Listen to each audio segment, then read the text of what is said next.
Henri Salvador nous a quittés le 13 février 2008 à l'âge de 90 ans, il y a 15 ans. En 2018, à l'occasion des 10 ans de la disparition de l'interprète de Jardin d'hiver, sa dernière femme, Catherine Salvador était revenue dans les colonnes de gala sur ce lui a laissé l'homme qui a partagé sa vie. C'est moi qui gère, NDLR, l'héritage, mais comme il a fait une très longue carrière, une partie de ses chansons est tombée de son vivant dans le domaine du public. Donc, à part le droit moral, je n'ai aucun pouvoir, si quelqu'un veut faire des compilations, il le peut, nous avait-elle avoué.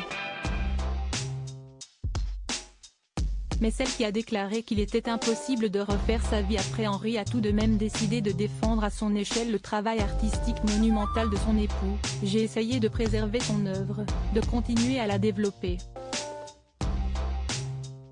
Et que le nom d'Henri soit associé à ses chansons. Et de donner un exemple concret de sa démarche. Dans les livres scolaires, en primaire, on trouve une chanson douce, c'est Le lion est mort ce soir. Les gosses les apprennent sans savoir qui en est l'auteur, alors je vais parfois dans les classes leur parler de lui. Un bel hommage. Supérieur à Johnny Hallyday, Jean-Michel Jarre, Steve Aoki. Ces familles qui se déchirent un héritage Henri Salvador.